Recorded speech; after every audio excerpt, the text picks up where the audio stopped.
오늘의 양식, 이 시간은 에베소서 3장 14절부터 19절 말씀을 통해서 속사람의 건강이라는 제목으로 말씀을 전하겠습니다.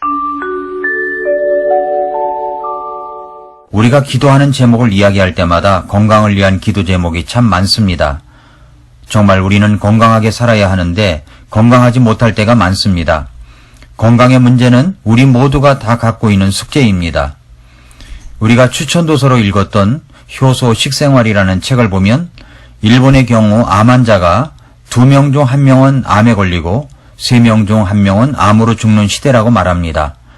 당뇨병은 예비군까지 합하면 200만 명, 인공투석을 하는 사람은 30만 명, 치매를 일으키는 알츠하이머병은 2012년도만 해도 462만 명이라고 합니다. 일본은 최장수국이면서도 부끄러운 질병 대국이라고 한탄을 하고 있습니다. 우리나라는 어떻겠습니까? 우리나라도 만만치 않은 질병 대국입니다. 건강을 위한 기도 제목을 달라고 하면 아마도 없는 사람은 거의 없을 것입니다. 여러분은 건강하십니까? 오늘 본문은 사도 바울이 한 교회의 지체들을 위하여 기도하고 있는 내용입니다. 그 기도의 제목은 속사람의 건강입니다. 에베소서 3장 14절부터 16절을 보면 이런 까닭에 내가 우리 주 예수 그리스도의 아버지 곧 하늘과 땅에 있는 온 가족에게 이름을 주신 분께 무릎을 꿇고 비노니 그분께서 자신의 영광의 풍성함에 따라 자신의 영을 통해 속사람이 능력으로 강건하게 됨을 너희에게 허락하시며 라고 기도하고 있습니다. 사도 바울이 무릎을 꿇고 간절하게 비는 내용은 그들의 속사람 때문이었습니다. 그 속사람이 능력으로 강건하게 되기를 기도하고 있습니다. 우리는 겉사람의 건강, 육체의 건강 못지않게 중요한 것이 바로 속사람의 건강이라는 것을 알아야 됩니다. 여러분의 속사람은 건강하십니까? 우리는 정말 겉사람을 중요시하는 시대에 살고 있습니다.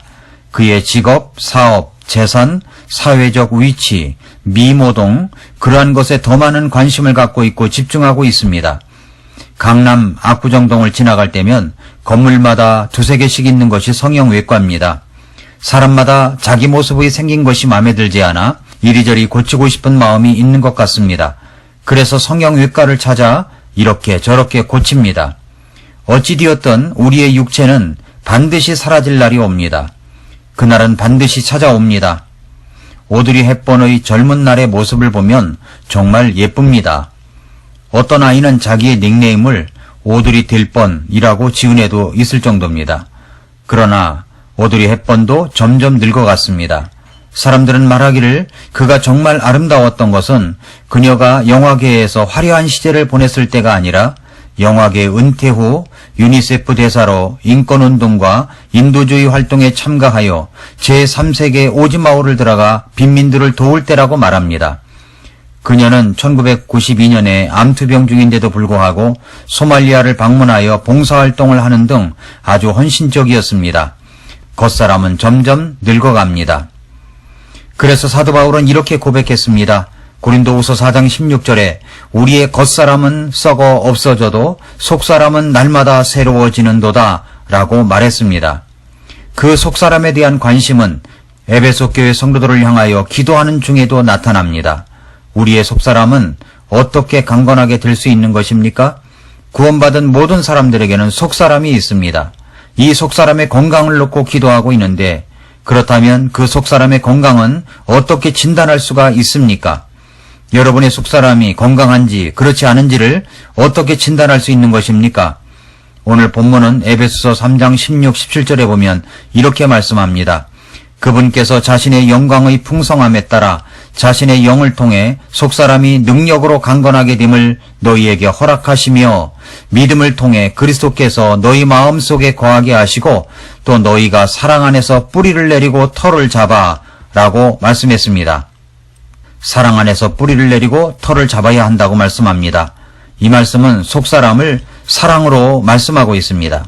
그렇다면 이렇게 질문하면 내 속사람을 진단할 수 있습니다. 나는 과연 사랑 가운데서 뿌리가 내렸는가?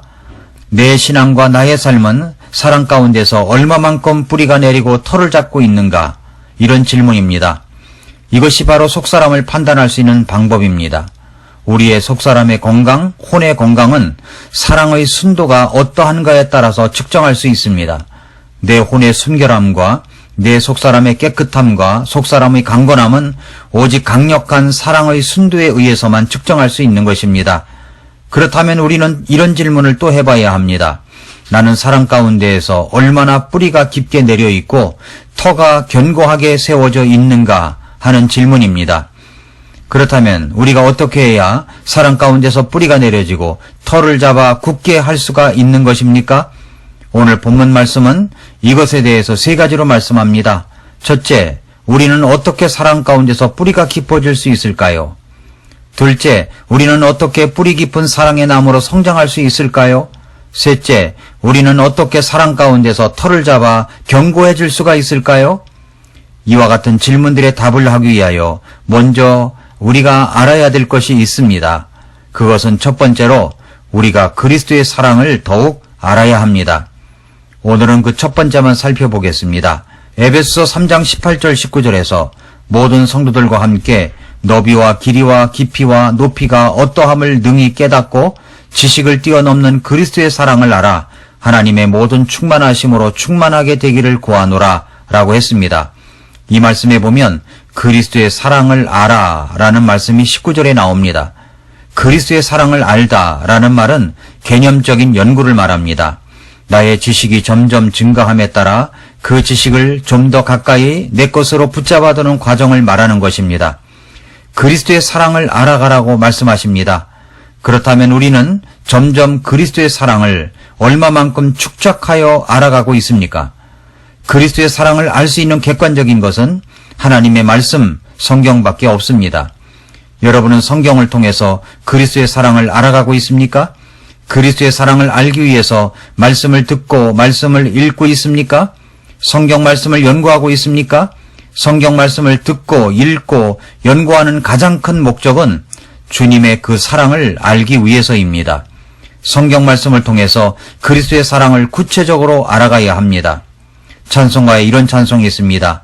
주 달려 죽은 십자가 우리가 생각할 때에 라는 가사입니다. 그 십자가의 사랑을 생각하는 것, 연구하는 것, 그 말씀을 듣는 것입니다. 아무리 불러도 실증나지 않는 노래는 주님, 예수님을 찬양하는 노래입니다. 아무리 읽고 연구하고 공부해도 실증나지 않는 것은 바로 하나님의 말씀을 공부하는 것입니다. 그 성경을 읽는 것입니다. 우리는 성경을 통해서 날마다 그리스도의 사랑을 연구하고 생각하고 공부해야 합니다. 그래서 지식적으로 넘치도록 그리스도의 사랑을 알아야 합니다. 그것은 다함이 없는 지식입니다. 그것은 그리스도에 대한 지식입니다. 이것은 어떤 특정한 사람만 연구하고 지식을 갖는 것이 아닙니다. 구원받은 사람이라면 누구나 할 것 없이 그렇게 해야 하는 것입니다. 속사람이 강건하게 되기 위해서 우리는 먼저 그리스도의 사랑을 알아야 합니다. 어떻게 알아야 됩니까? 지식을 뛰어넘는 그리스도의 사랑을 알아 라고 했습니다. 지식을 뛰어넘는 그리스도의 사랑을 알아가야 합니다. 지식적으로 그리스도의 사랑을 알아가야 한다는 것입니다. 주님에 대한 사랑의 지식입니다. 주님에 대한 사랑의 지식을 알아가기 위해서 나는 무엇을 해야 합니까? 성경 말씀을 지적으로 알아가야 합니다. 그 말씀 속에서 그리스도의 사랑에 대한 지식을 알아가야 합니다. 골로새서 3장 10절을 보면 세 사람을 입었는데 이 세 사람은 그를 창조하신 분의 형상을 따라 지식에서 새로워진 자니라 라고 했습니다. 지식에서 새로워졌다고 하는 것은 바로 예수님을 아는 지식을 말합니다.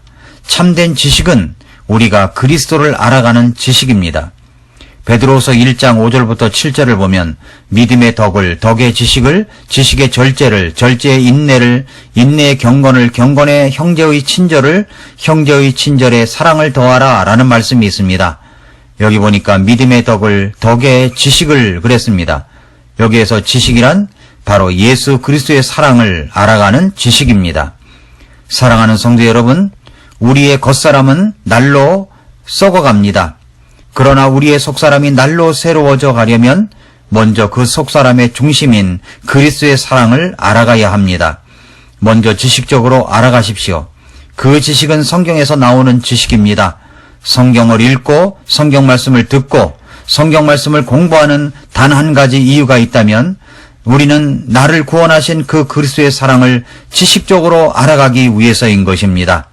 그렇게 하면 우리의 속사람은 날마다 강건하게 될 수 있습니다.